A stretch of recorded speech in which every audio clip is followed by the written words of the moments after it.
So the resolution that lies before the House today is as follows. This House would support a global proposal to neither grant nor enforce patents related to COVID-19 drugs until global herd immunity is achieved. So representing the government are its first speaker, Tassin, second speaker, Sigmund, and its third speaker, Aniket. Representing the opposition, its first speaker, Aiden, second speaker, Hannah, and third speaker, Frank. On behalf of the House, I'd also like to express a sincere welcome to our judges who have joined us today. To introduce our judges, we have Michelle, and Michelle attended the University of Saskatchewan and graduated from the Edward School of Business in 2010 and the College of Law in 2014. She's a lawyer and the executive director of House of Business and Research in the Office of the Premier of Saskatchewan. Michelle started debating in 2002 and has been involved in JDC West debate since 2007, including finishing first place in 2008 and 2009. I'd also like to welcome our second judge, Jeremy, who is a commercial litigation lawyer working at a nationally recognized boutique litigation firm in Toronto. While in school, Jeremy excelled at various legal advocacy and business competitions, including placing first at the University of Toronto Client Consultation Competition, among many others, and was a semi-finalist in debate at JDC West in 2016. I'd also like to introduce our third judge, Ilham, who is currently an account manager at Taxi Advertising Agency in Toronto. Ilham holds a Bachelor of Commerce with a distinction from the University of Alberta and is also a past JDC West competitor in both the debate and the marketing divisions. So once again, welcome judges. I will be your Speaker of the House today and timekeeper. You can refer to me as Madam Speaker. Each debate will be included with a 7-minute constructive speech. Anyone besides the silent will also be delivering a 4-minute reply speech. I'll be counting down and providing time signals in the chat. There'll be one for each minute at the 30-second mark and a 10-second countdown. There will be a hard stop for all speeches at 7 minutes or 4 minutes respectively with no grace period. I will have to unmute myself and ask you to end your speech at that cutoff time. Points of information are allowed during constructive speeches, but not during the first and last minute of these speeches, which is protected time. POIs are also not permitted during the reply speech. Points of clarification are allowed, but only offered in the beginning half of the first government speech.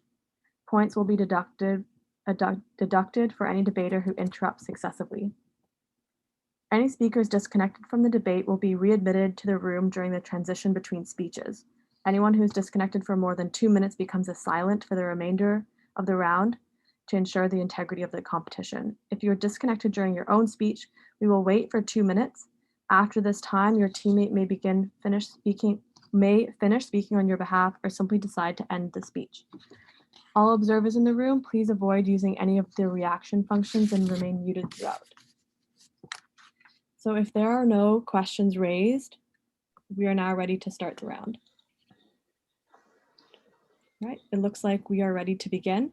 So I will call upon the first speaker to introduce the government case with a 7-minute speech. Good afternoon, Madam Speaker and honorable judges. Today's debate pertains to the support for a global proposal to neither grant nor enforce patents related to COVID-19 until herd immunity is achieved. First, I will be outlining the definitions that the side government will be utilizing throughout today's debate, given the motion presented this afternoon. And then I will be outlining the points that the side government will bring forth, given the motion. To begin, it's important to understand the notion of global proposition. A global proposition suggests that the World Health Organization or leading nations such as the United States or Canada enforce a patent related to COVID-19. In the context of this debate, a global proposition is suggesting that the government of Canada is supporting the nation that develops a vaccine not to enforce a patent until global herd immunity is achieved. And this brings us to the second area surrounding COVID-19 drugs and of global herd immunity. With a fair approximation, the side government will be holding that global herd immunity is achieved when roughly 60% of the world's population is vaccinated against a particular disease, which in this case is COVID-19. So in the context of this debate, we're suggesting that after approximately 60% of the world's population is vaccinated, and after world or global herd immunity is achieved, companies can then continue acting in their best business interests, which would include the pursuit of profit as a primary interest. This will ensure that we are upholding the global effort to put an end to the COVID-19 pandemic, while eventually also upholding the interests that some companies may have. Before I get into side government's main points, I would like to mention that on side government, our priority right now is to fight this very dangerous respiratory disease that has affected not only Canada and its citizens, but the entire world. Our priority right now is not and should not be to fill the pockets of corporations. Rather, our priority is to get vaccines to people and to achieve global herd immunity first, which, as we already highlighted at the very beginning, would require a minimum of 60% of people to be vaccinated. To emphasize once more, after immunity has been achieved, companies can operate as a business. They can go get patents, and companies will have the freedom to apply for these patents in pursuit of profit as a primary concern. However, amidst a global crisis, we need to save lives. We need to get this vaccine to the people and to help stop the spread. Now, to get into side government's points, we will first be outlining the notion of a global effort and how it relates to the motion presented this afternoon. Side government will then be taking a look at the economic implications associated with patents, and will then bring forward two fundamental questions to the debate that will really question the validity of the points brought forward by side opposition. To begin, it's important to acknowledge that achieving herd immunity and limiting and minimizing the spread of COVID-19 is a global effort. In other words, it involves the efforts of all people, all companies, and the government itself. If patents were placed on COVID-19 drugs prior to achieving herd immunity, it would only be contributing to the profits of companies that place profits as a primary concern. We've seen this not at this moment, we've seen this in the past and how it wasn't effective with the Black Death, in which millions of people have died. We've also seen it with the swine flu, which, although wasn't as deadly, impacted millions of people. And this is not what we want to repeat with the COVID-19 pandemic. Right now, the primary concern is not money and filling the pockets of big pharmaceutical companies looking to profit off of life-saving drugs. Yes, I will take your POI. Madam Speaker, if the point isn't profit or the incentive isn't profit, what incentive do big pharmaceutical companies have then to pursue this vaccine or drug?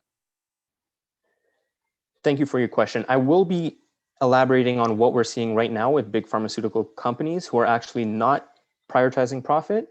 But the point is, eventually, after we achieve herd immunity, then companies will be able to pursue profit as a primary pursuit. Now, imagine if a loved one was not able to access a life-saving drug because of a patent that allowed a big pharmaceutical company to place an arbitrarily high price on a life-saving drug. In other words, this individual has lost their life simply because a pharmaceutical company was able to patent a life-saving drug in pursuit of profit, as opposed to upholding the health of people.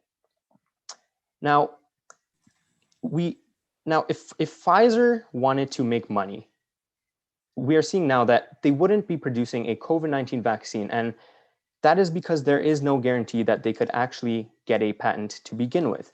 And this clearly shows that this is currently a global effort and not a capitalistic movement. We're trying to help people and save lives. POI? Yes, I'll take your POI. Madam Speaker, does the member not realize that it was in the pursuit of this patent, being the first mover on the marketplace, that ultimately was the profit incentive and therefore the incentive for speed in the development of the vaccine that Pfizer, Moderna, Johnson & Johnson have pursued? Yes, to address your question, the pursuit of profit remains secondary to saving lives as a whole. And that is why only after herd immunity is achieved, we still do believe that companies should be able to pursue profits because of a patent that they would be able to receive. However, they can only do so once herd immunity is achieved, and that's the motion presented in this afternoon's debate. Now, inside government's second speech, we will not only hear more about the global effort behind the ongoing COVID-19 pandemic, but we will also be further discussing the idea of money as it relates to the motion presented this afternoon, as well as the nature and the intent of patents themselves. And for these reasons, we on Side Government, again, propose that Canada is going to support whatever nation develops the vaccine in not having a patent and back the World Health Organization in not implementing a patent until global herd immunity is achieved. And with that, I would like to rest my first case on Side Government and thank the honorable judges for joining us this afternoon. I thank the member for their speech. The time elapsed was 6 minutes and 40 seconds. We shall now hear the first speaker for the opposition.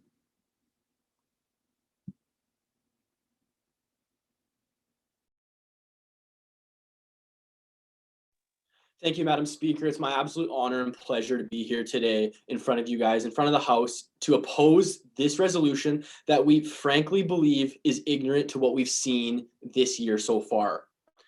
What we've seen so far this year is an absolute need to get a drug as fast as possible, a drug to get to the people as fast as possible. What have we seen in the recent months, almost a recent year of the COVID-19? We've seen unnecessary deaths. We've seen huge costs, whether it be in hospitals, setting up field hospitals, ICU rooms, Madam Speaker, closing businesses, closing small businesses, the Canadian government having to inject CERB payments into the economy. Madam Speaker, what we've seen is all these problems, and all these problems that grow the longer we allow them to remain.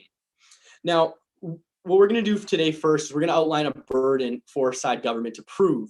Side Government needs to prove two things for us in this burden. The first thing they need to prove is that this resolution will speed up or expedite the process of getting to that 60% of people vaccinated, and they need to prove that this will not disincentivize companies in the future to make vaccines for other other types of diseases. Now, I'm first going to begin with some clash today. 2 points that the member said that we frankly completely disagree with. The first thing is that the member said that we don't disagree that companies should be able to make money off of these drugs. He said after we reach a 60% herd immunity, they'll be able to seek for the patent. Madam Speaker, we believe this is ridiculous for two reasons. The first reason is the patent or the drug will be worth pennies on the dollar after this. After the majority of people in the world have been vaccinated, the drug and the patent do not have the same value to the company. They don't have the same value to the company. The other thing, Madam Speaker, and I'll get into this a little bit more in my constructive actually, is that also comes with a huge unknown. Companies don't want to do something. They don't want to start this research. They don't want to dump a bunch of money into R&D on the hopes that they'll be able to get the vaccine the patent not at this time at the end of the 160%, Madam Speaker. What the government is asking is for companies to hope on pennies to the dollar at the end. The other thing that he said was on this cost of drug. He came up with this idea of people who are dying and a loved one who has COVID-19 but can't access the vaccine. Madam Speaker, we see this to not be a prevalent problem. We see that countries like Canada, the United States, Australia have already ordered enough vaccines for their entire population and pledged the leftover vaccines to things like third world countries in Africa or Southeast Asia, Madam Speaker. So we do not believe that this idea that because of these patents, the drug will be too expensive. We do not believe that this is a point that stands in their favor. Now, what you're going to hear from us is 3 speeches today. All 3 speeches are going to tell you why speed is imperative, Madam Speaker, in these situations, and why this resolution will take away that urgency and will be worse off for the people globally. I'll take your POI this time. If a patent's going to be so speedy, why hasn't the TRIPS waiver that is right now in negotiation with the World Trade Organization been passed? Why hasn't it been passed yet? Madam Speaker, I don't know, so I'm not familiar with the motion that the member just brought up, but I do know that patents are the reason that these people are doing it. Profit is the reason that these big pharmaceutical companies do it. That's why they don't give the drug away for free, Madam Speaker. And in my speech, I'll go forward and tell you just exactly how this works. But so my speech is going to be centered on the economic disincentives of this resolution and how this resolution actually disincentivizes companies to pursue these. The second speech you're going to hear is on how business acts in their best interest. And the third speech you're going to hear is on the long-term implications of this resolution. Now, Madam Speaker, what this resolution does is sets a dangerous precedent for companies going forward. It tells companies that going forward, if something like COVID-19 were going to happen again, that they would have to worry about not being able about the same thing. They'd have to be worried about being put in the same situation where they're not able to pursue a patent until after herd immunity has been achieved. Madam Speaker, this resolution will disincentivize companies to produce this vaccine. The reason companies are raced to produce the vaccine is because currently in Canada, if you are the first to produce this and you get this 20-year patent, you're able to recoup the costs of research and development that you had to put into this. If a company doesn't have this incentive of the profits, not at this time, then Madam Speaker, why would they go forward? Why would they do this? Because they have two reasons. If they go forward and they do this without these possible patents in the beginning of these periods, they have 2 parts. They might make it first, and then somebody else will just copy that, and then their research and development money doesn't go to waste, but it definitely eats out of a large portion of their profits. Or they aren't the first. They just wait for somebody else, and then they steal it. So, Madam Speaker, if they wait for somebody else, then we don't have a rush at all. If they wait for somebody else, we allow these people to continue to die. We allow these businesses to continue to be shut down while people sit by and wait for somebody else to create this product. We see this quite clearly in the market capitalization for companies like Pfizer, Moderna, and Johnson & Johnson, who are the 3 main companies who started or who kind of are on the front lines of this right now. Their share price has remained very steady over this whole time, Madam Speaker. And in fact, their CEOs, 4 months before they announced the release of these vaccines, all put in their necessary papers to sell their stocks because they knew that this was going to happen. They could see that their stock price wasn't going to move because their companies weren't going to profit from this, Madam Speaker. This isn't some thing that may happen. This is something we saw happen. We saw companies not profit from this, and we know this because their market capitalization did not move. So we see that this will effectively slow down the production of these drugs because people will have no reason to do it. Madam Speaker, the second thing we see is that pharmaceutical companies have limited resources, limited land, labor, and capital. It's a problem we see in all economics across the entire world. Why would a pharmaceutical company dedicate its resources to a drug that is not as profitable as possible? And even if they do dedicate some, let's pretend that they do dedicate some resources. We want them to dedicate all resources. We think it's absolutely imperative for them to do this. We want to have the drug as fast as possible.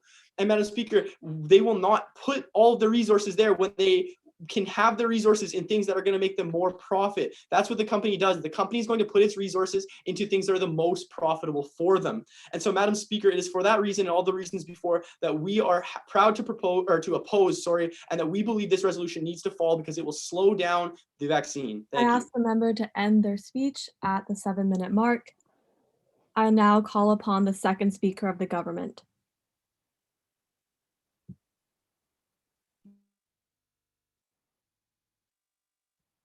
Before I actually get into our points, I want to just right off the bat prove both burdens that they've already put on us because they're actually frankly quite simple to prove. First of all, we need to show how having no patent will expedite the process. This is simple. Trade barriers and organizations, again, are going to be more hindered by a patent. Canada, France, and Germany have already come out and said they are against royalties for anyone who has a patent. What I brought up in a POI is known as the TRIPS waiver. This is currently the only legislation that has been considered to actually get a patent globally accepted and on this. This would require 3/4 of the entire World Trade Organization to organize it. However, this has not been passed yet. Why? Why has this legislation not been passed? Simply because we realize that having a patent would slow down the vaccine process. We're going to need side opposition to address this. Otherwise, I think we've proved their first burden already. The second burden is the burden of the future proof for why companies would develop it. Well, let me answer this question very simply. They said that companies want to put all of their resources into what is profitable. I agree. So if you're Pfizer or Moderna or Johnson & Johnson or even biotech, why did you put money into starting to fund a COVID vaccine? Because you didn't know if you were going to get a patent, because that's what we're debating today. So why would they have put money into it? Which is very interesting. So clearly that means that it can't be money that they're looking for, because they wouldn't be dumb enough to put money into it in the first place, because as you said, they want to put into what's most profitable and doesn't carry risk. So clearly it's not money. So what is the benefit? Why would companies want to develop vaccines in the future? Let me tell you why. Because if Pfizer is going to get this vaccine right and save, I don't want to say save the world, but save the world, then people are going to say, I want to buy my drugs or other things from Pfizer. That's going to be a trusted brand. That's going to be a trusted brand that people can now look to and say, hey, I want to go to them in the future, which is really interesting, because I think that's actually the real incentive behind this. Companies know, companies put, one second, companies put price caps on insulin, and that's how they make a lot of their money. But this is $19.50. They're not going to get crazy rich off of this. And on that note, $70 billion have already been publicly funded for a vaccine. So they're not as invested as you may think they are on other things. You seem to disagree. Madam Speaker, can the member please explain where this confidence he believes will come from, and why then the market hasn't realized this confidence, and why the stock prices didn't move then? It's a great question. It actually has. In September, Pfizer's price went up about 25%. Pfizer was trading at like $35 an hour. I'm personally a finance guru myself. And it went up to about, I think, 42 or 43 at the top of it. Again, this was due to a lot of the hype around it, considering the fact that it was even able to maintain that price level and maintain it out throughout the entire year, considering the stock market crashed in March, I think is a pretty good sign that they are actually on the right track. Because you have to remember what the market did and how it recovered. And I think that that's a pretty fair game. Now, that being said, let me just remind you, they wouldn't have gone into this unless they thought, if they thought they can make money. Again, you said that your own words are that resources, they're going to put them where are most profitable. So then why did they go into this? Exactly. They went into this because, again, they had that risk. They didn't know if they're going to make money off it, but they wanted that reputation. That's what we're paying for today. Now, that being said, I actually want to get into my first 2 points. I think we've proved both burdens. If not, I'm sure that we will hear that we haven't. I'd love to hear some more extensions and them also address the legislation that we have brought up. So first of all, let's talk about economics. This is going to cost, I think, about $19 to $20 and governments are going to be paying for it. If you have a patent, that basically lets Pfizer, Moderna, and biotech, Johnson & Johnson go and say, hey, now, we had some more funding. Now it's $50 to double their profit. Again, here is the issue. We think that that's not fair, and that would enable them to do it, and no one could do anything about it, except not buy the vaccine. And then what you're going to have is more people getting COVID. We need to get to 60% herd immunity. This would prevent it. Now, they brought up a notion about, companies copying this vaccine.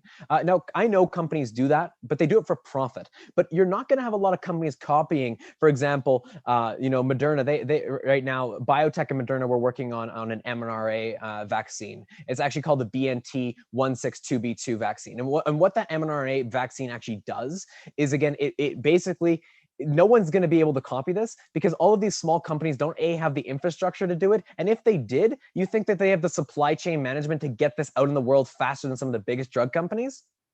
I would challenge that. So I think a lot of these things right now that we're looking at, it's not going to really be possible to copy. Maybe on small scales, we're not worrying about that. That would be a straw man. Again, we're looking at big examples. I think we're going to need some more clarity from this on their side. The other thing I want to address is how much this has been publicly funded already, how many donations we've already seen put into this. This is why a lot of these companies are able to produce it at such a low cost.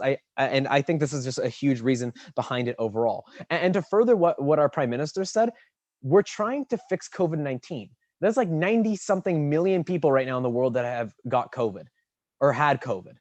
We want to be able to fix this. We don't want this to turn into one of these diseases of the past, like the Spanish flu or the Black Death or, the plague in 1966, or 60s, the 1665th year plague that happened 400 years ago. That being said, I think this is already steps that we are taking. Now, the second thing I want to talk about is the notion of a patent. This is our third point. What are patents used for? Patents are used to make money. They're used to secure your intellectual property. And that's what a patent would do. So if you want to get a patent, first of all, it's going to take a considerable amount of time. To get that internationally recognized is also going to, take time, because you're going to need all these other, countries on board as well, because the WTO said it's going to inhibit trade. And they tried to get around that. That hasn't been passed. We're 13 months in and we can't even get a one global legislation. We can't get 3/4 of people on board with this to get this to basically break trade barriers, simply because of one thing. It slows it down. And that proves our first burden and our second burden as well. So I think that now it's the other time to put our burdens forward. What side opposition has to do today to win this debate? What are their burdens in this debate? They need to show us why a patent used to protect intellectual property and to create more profit for companies is actually going to fix the problem faster than not. Considering we've already proven to you, smaller companies aren't really going to be able to steal this and use supply chain management. Considering that a lot of it's been publicly funded, they're not in it as much as you actually think they are. And they wouldn't have taken this risk in the first place if it was all about money, which is the really big one here, as well as the idea that a patent has provenly slowed down trade to this point. And we've proved it with the TRPS legislation that was put forward by the World Trade Organization, as well as countries like Canada, France, and Germany already going against saying that they would support any royalties to the patent holder today. On that notion, side government rests our second speech. I thank the member for their remarks of a speech lasting 7 minutes. I now call upon the second member of the opposition. Good afternoon, everyone. I am so thankful to be here to speak to everyone on this very important resolution. This House would support a global proposal to neither grant nor enforce patents related to COVID-19 drugs until global herd immunity is achieved. So today I have a lot of stuff to do for you.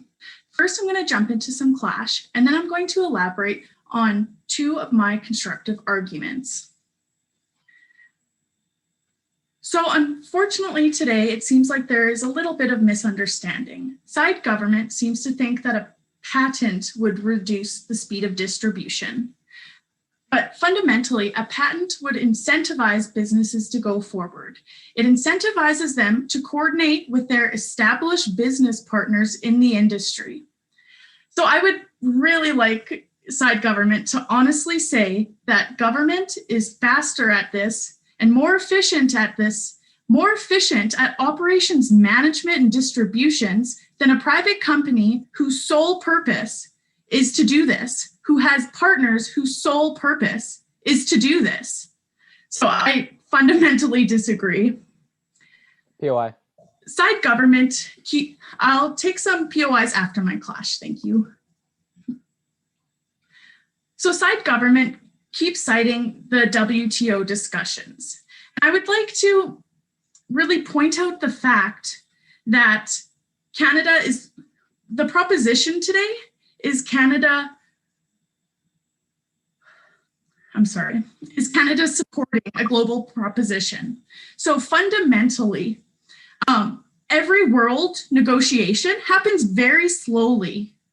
That is just the fact of global negotiations. And so that is why we do not believe that that point stands. Yeah, go ahead. So if global negotiations are so slow, then wouldn't it seem like we don't want a patent? Because that's what you'd have to get a patent globally accepted.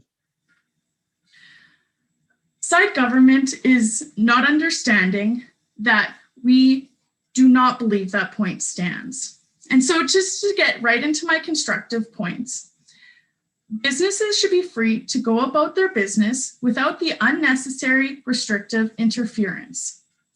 Businesses know what is fundamentally best for them. And since they know what is best for them, it is the most ethical and efficient way if they can make decisions for themselves. They should be able to operate their businesses as they see fit. They should be able to operate their businesses in a way that protects themselves. So in the ethical egoism perspective, acting in a business's own best interest is the most ethical action. It is important to note that self-interest does not equate selfishness. So throughout history, we have seen amazing outcomes when businesses operate in their own best interest. The invisible hand can dictates that the pursuit of self-interest will lead to overall benefits for society. The resolution side government is proposing outrageously impedes businesses to operate as they see fit. Restricting the ability to get or enforce a patent encroaches on a business's ability to act in their own best interests and in the most efficient way. So when a business is not able to act in their own best interest, they are not able to operate at their best capacity. And right now, when people's lives are being lost, we need businesses to operate at the optimal capacity. Because as many people have pointed out today, people are dying. So increased intervention in the market is bad for business and bad for Canada as a whole. Businesses operate in their own best interests, which serve society overall. Go ahead. So the mumps vaccine is the fastest vaccine we've ever had produced. It's 4 years. We've produced a vaccine in 18 months and there's no patents. Can you explain to me then why a patent is going to make this faster? Because we've already made the world's fastest vaccine by 4 times. Because business needs to reap the benefits of this. And I'm going to actually go into the larger implication in my next point. So just to finish that up, patent licenses being restricted is going to harm businesses and ultimately harm society and people overall. My next point, private companies have a duty to shareholders. This duty is to ensure businesses increase and maintain their share price. So our financial system is driven by investment, which is done by shareholders. If shareholders are not feeling secure, investment in the future is going to be reduced. So this resolution would impair businesses' ability to serve their shareholders and their best interests. And something side government is fundamentally not recognizing is businesses have a duty to shareholders to recoup the R&D costs that were put into this. Another thing is side government is just forgetting that everyday people are shareholders, and these everyday people deserve the businesses that they've invested in to act in their own self-interests. So if companies do not instill shareholder confidence, shareholders are not going to support businesses. And when that happens, there's just a chain of events that will happen that will ultimately be not beneficial for anybody. So private businesses have the ethical and legal obligation to act in the best interests of shareholders. And so why do private businesses do that? They do it because they are held accountable in the court of public opinion. They do it because they operate in their best interests because they are accountable in the court of public opinion. Yes, go ahead. So there is like Walmart and Joe Fresh, when they acted in their best interest, it led to a building collapse in Bangladesh and thousands of people that died. So can you explain to me how best interest is actually helping people in the majority of capitalistic cases? So I see that side government has a couple examples of when capitalism went wrong, but fundamentally, not every business is like that. And when businesses do act in that way, they are held legally responsible in courts, and they are held responsible in the courts of public opinion, which will ultimately affect share price. So today, I would just like to review what I have done for you.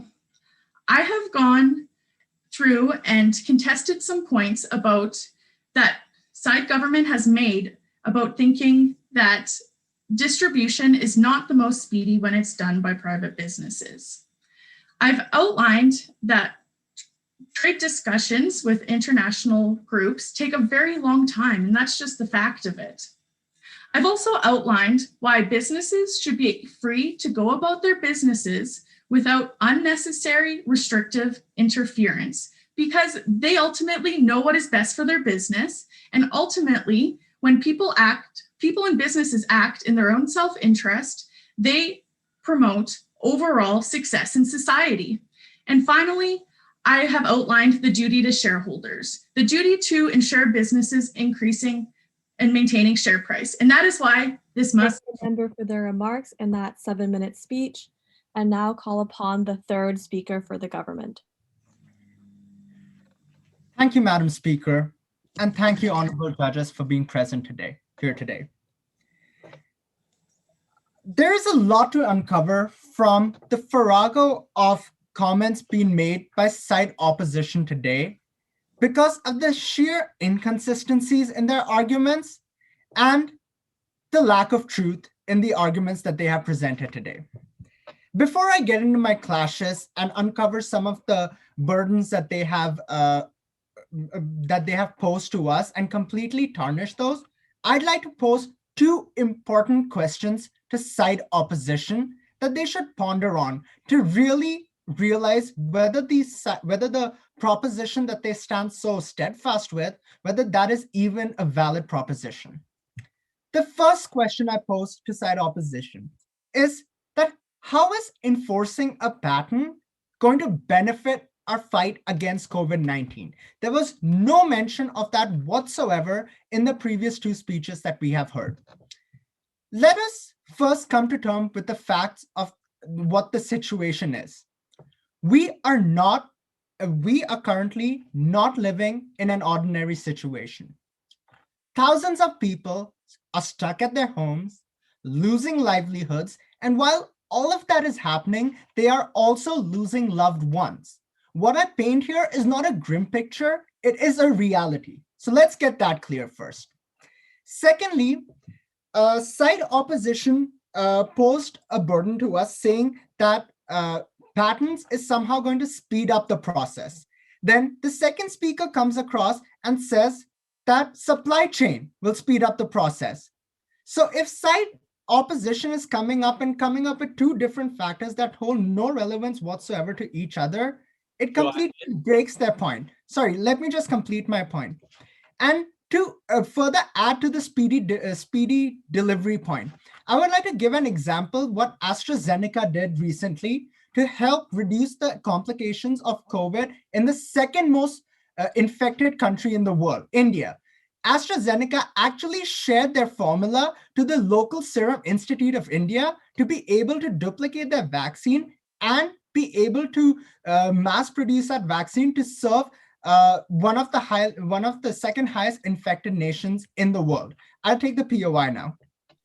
Madam Speaker, could the member just please explain how he believes that patents can't speed up the process and supply chain at the same time when they don't affect each other? Thank you for that question. I'd like to say, first of all, that's not for us to prove. That is simply not for us to prove. It was side opposition that brought up this point that patents are going to speed up the process, and in the very next speech come up and say that supply chain is going to speed up the process. The correlation has not been explained to us, so that is on the side, that is for side opposition to prove, and not the burden is not on us to prove that. Secondly, we will also go on to add that the patents don't really speed up the process.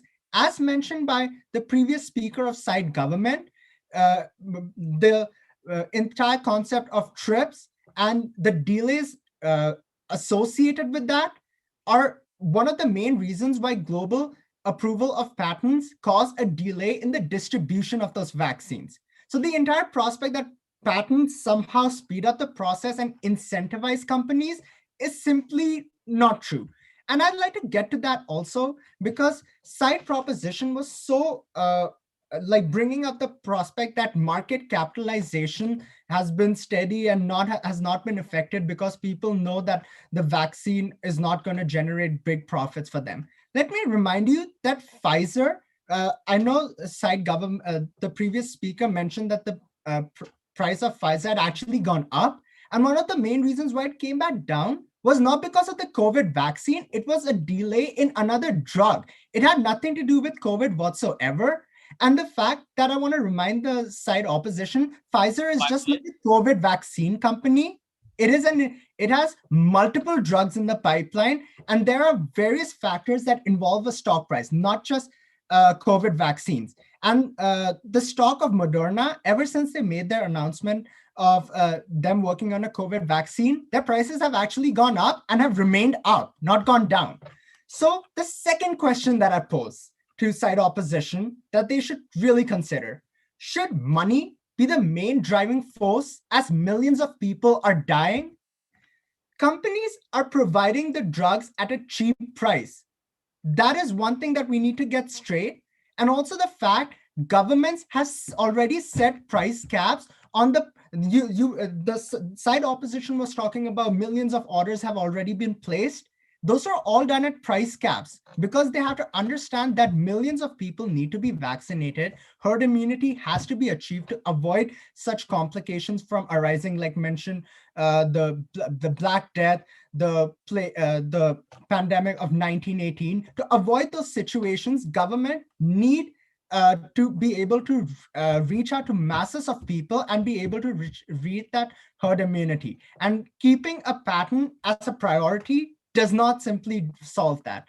Another point that I want to make towards this question that we've posed is that businesses, they do make risk assessments. Not all businesses go in with the false fallacy that they're going to receive a patent right off the bat. That's not how businesses work. They do their risk assessments and they make certain assumptions at various cases and various scenarios that might happen. And based on those decisions, they go ahead with the vaccine, go ahead with production of a particular vaccine or not. I'll take the POI now. Protected time. Oh, never mind. So in the end, I'd like to just summarize the entire point that we are trying to make here. Speedy delivery has nothing to do with patents. Speedy delivery, like side opposition also mentioned, has to do with supply chain. And as we've proved, that speedy delivery is hindered by application of patents and various legislations involved. And just saying that the world has seen massive benefits when companies act in their best interests is simply false, because how is charging more than $2,000 for essential diabetic medication beneficial for the world? We just do not see the logic behind that. And with that, we'd like to rest our case that we should focus on lives first and patents second. Thank you. I thank the member for their 7-minute speech. I now call upon the third speaker for the opposition. Thank you very much, Madam Speaker. The member before me posed two fundamental questions. First, how is enforcing a patent going to benefit the fight against COVID-19?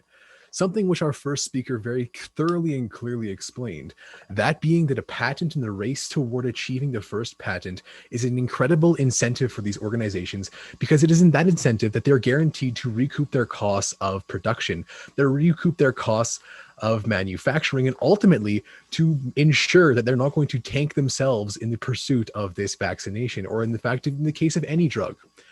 Second, he posed the question, should money be the driving force as millions of people are dying, disregarding the fact that money is not the driving force, but it becomes an incentive for the people who have the tools to develop the vaccination, to develop the cure for the global pandemic, the global issues, the global idea that has so plagued and controlled our lives for the last 13 months. Madam Speaker, we should in no way be putting any sort of roadblock in place for these companies. The pursuit of a patent is incredibly valuable to them. It is incredibly valuable to their processes. And therefore, if we're trying to impede that opportunity, we're just saying, you know what, it's actually not that urgent. You can take the time. You can take all the time you need, because we're not going to reward you for being the first people to do so. Yes. So you talked about how much it means for a company to get one of these patents and what an incentivizer it was. Coming into this, Pfizer, Moderna, and biotech did not know they'd be getting a patent. Can you explain to me, why did they take this risk then? In every development ever, no one's guaranteed a patent until there's a product by which they can patent. When we consider a global pandemic that's killing millions of people, more than 2 million people and 90 million infected, that's a drug producing company who is going to pursue a vaccination for something. That's a pretty sure shot that if your vaccination works, it's going to be purchased. That if your vaccination works, the patent is going to be awarded to you. That is your incentive. The side government has talked at length about the fact that it was risky, but realistically, this was a pretty safe bet as far as if it was going to be an important scientific development, an important research and development tool for these organizations. It was not a niche disease. It is not still a niche disease. It is something that they had confidence in, and very reasonable confidence in, the fact that it was going to be purchased if they were in fact successful. With these two questions passed, let's move into some more clash that we've heard from side government. The second member talked about this idea, Well, first and foremost, he posed that what if a company just simply raised the price from $20 per dose to $50 per dose? I would like to remind the member that that would be price fixing and is illegal in Canada. So that point falls. But further, he talked about the fact that at the end of the day, money wasn't this guarantee. It wasn't this big guarantee, but as I mentioned, it very much was a guarantee for these organizations that if they were able to produce this vaccine, they were going to be rewarded financially. In fact, financially enough at least to cover their R&D costs. But you would disagree. I agree that there's obviously a risk there, and I agree, if they got the patent and everything. But that is the big thing. If a company could develop the fastest vaccine in history to one of the biggest problems no company's ever solved, can you explain how big of an if this really was for these companies? Let's consider this time frame that the members talked about. He mentioned in his speech that we produced a vaccine in 13 months without a patent. But we had not removed the promise of a patent during that development process. They were still in pursuit of that patent. They were still in pursuit of being able to maintain their research, being able to maintain their techniques, their developments, their recipes. Second, Madam Speaker, the COVID-19 vaccination, the COVID-19 vaccine, and COVID-19 itself is a strain of SARS. There was a pandemic revolving SARS, specifically in countries such as Asia, that these companies had been addressing for a number of years. Therefore, the development of the COVID-19 vaccine built upon a base vaccination model and a base vaccine model that had already been developed in the combating of SARS. If we consider at that point, had we pulled their patent, if we consider at that point, had we pulled their ability or the main motivation being the potential for profit, if we had not incentivized them at that point to pursue a patent on a base SARS vaccination, we would be still years behind solving the COVID-19 pandemic, not at this time. This pursuit of knowledge, the fact that we developed a vaccine quickly, is indicative of two things. First, because the base vaccination model had the initial patent because it was a SARS vaccine that was building upon. That patent, the pursuit of that patent, meant that there was a reason to have one, develop that vaccination, and two, maintain that vaccination and maintain that recipe. Two, Madam Speaker, the fact that it was produced in 18 months, or 13 months, pardon me, those were 13 months where they were promised a patent on their technology, where they were promised a patent on their vaccination, and ultimately, therefore, where they were promised that sort of guarantee that their research and development would be financially worth it. The member pointed out that a vaccine was shared in India, and that, of course, is a brilliant and beautiful thing, but it was an organization making a private business decision, which we believe the pharmaceutical companies should be able to maintain and should be able to continue to hold true to and continue to hold in their own personal best interest, as our second member pointed out. At the end of the day, we should in no way dissuade these leaders in research and development, in particular, because as we've seen, a pandemic is very, very possible. Why do we solve it? As I mentioned, we solved it, or are in the process of solving it with a vaccination, because we were prepared. At least the pharmaceutical companies were prepared, even in cases where governments perhaps were not, because of these pharmaceutical companies' readiness to combat a vaccine. They're already having ideas of what a vaccine could be. We were able to reach this point of solution. Yes. So if Pfizer, Moderna, and biotech have been working on mRNA research for the last 10 years, then how do you think, as you said earlier, companies are going to be able to steal this vaccine? How is that going to work if they've done 10 years of research on mRNA?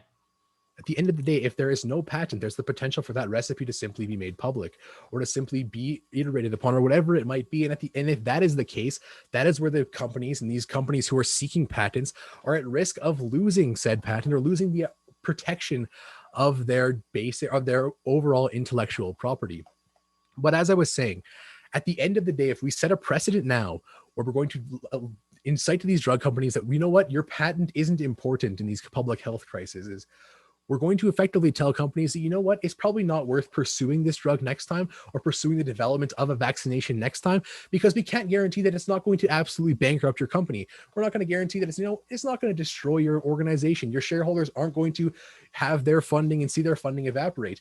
If we're not going to make these guarantees that a patent does make for these leaders in research, these leaders in technology, these leaders in innovation, if we're not going to give them the guarantee that their research is their own, that they're able to safely build upon that they're able to safely develop what they ultimately have been developing, and that they're able to safely, therefore, help, as the members on the side government said, quote, save the world, then why would they ever take the step to do so in the first place? We should be protecting their intellectual property. We should be protecting their patents. And at the end of the day, that is how we protect our citizens, because it is the big pharma companies who are going to get us out of this pandemic, whether or not we agree with their practices, whether or not we're big fans of them, want to high five them on the street. These are the people who are going to be developing the vaccination, who are going to be ensuring, therefore, that the people of this planet are able to move forward after this pandemic and move forward with the herd immunity that is proposed that we've talked about in this resolution. Thank you. I thank the member for their remarks in that 4-minute reply speech.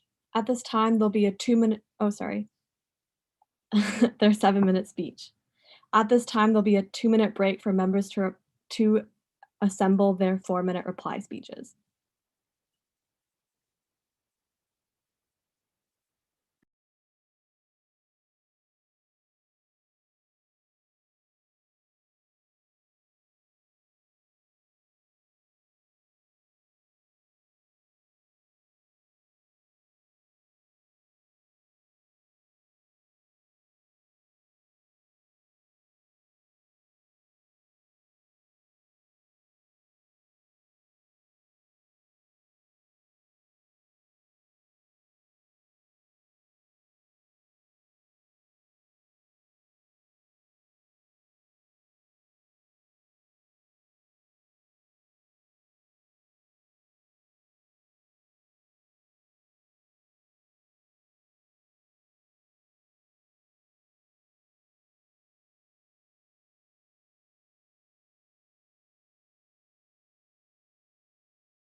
That concludes the preparation period. So now we'll begin the 4-minute reply speeches, starting with the opposition.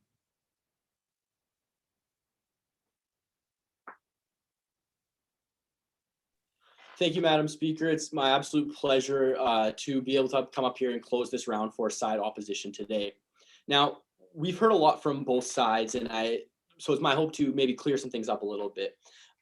Side government was quite dismissive of our burden, actually, and many times like to say, without actually showing any evidence, that they've proved our burden and that they just dismissed it.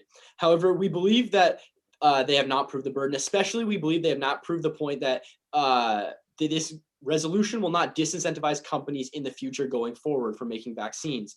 Now, their first speaker came up here and he said that companies can profit in the end after we've reached 60%. And when I came up in my class and said, well, that vaccine will be worth pennies on the dollar, will not be nearly worth as much money as it used to be before, because it's already widespread and because it's already been used in 60% of the population, Madam Speaker, that point went unrefuted. The second point, Madam Speaker, that he said was that he gave this story about the cost of the drug and maybe somebody who wasn't able to afford it. But then I came up with in my class and gave the point of Canada, the US, Australia pledging or already ordering enough and then pledging the rest of the third world countries. That point also went unrefuted. Their second speaker came up here and he said, well, what if we give them patents and they fix the price, they move it from $20 to $50. And as our third member already spoke about, we already have legislation in place. The status quo already covers this, Madam Speaker. It's called price fixing and it is illegal.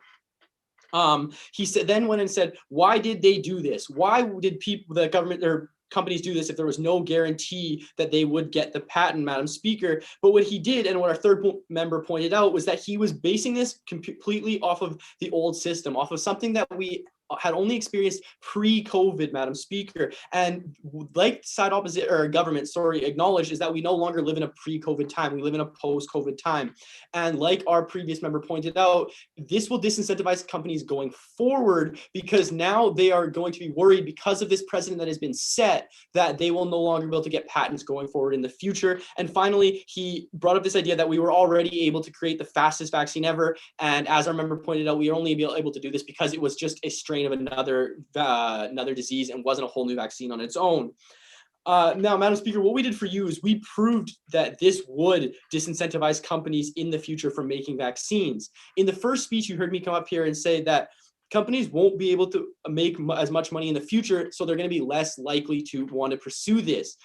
Companies went in believing that they would get this patent and believing that this would be profitable when they started, Madam Speaker. And now if this were to go through, companies would be worried about this in the future and would increase that risk that side opposition side government like to keep bringing up when they talked about this risk assessment. If the risk assessment goes up and things become more risky, then people are less likely to pursue this. Our second speaker came up here and talked about how business should be allowed to act in their own best interest, Madam Speaker, and that's what we fundamentally believe. We believe that when business acts in their best interest, that will it'll work out, that we'll believe business will pursue the profit, and this will push the businesses to compete to have the vaccine as fast as possible. And that's what we're talking about today. We're talking about getting the vaccine as fast as possible, and when companies compete, companies are faster, Madam Speaker. Finally, our third member came up here and talked about how he answered a couple of questions that side government proposed. The first one being, how is enforcing a patent going to help? He said that it will ensure the company can recoup its research and development costs, Madam Speaker. And that's what we've been talking about all day today. And this is the thing that side government has been just ignoring, is that it does help this. It does guarantee the company. It does lower that risk factor. If you can obtain this patent, then you will be able to recoup this cost. And as our member said, this was one that if you could create, it was fairly riskless because people were going to buy it because it was needed, Madam Speaker. And this is why we believe this needs. Thank the member for their remarks during their 4-minute reply speech. We will now hear the proposition's reply speech.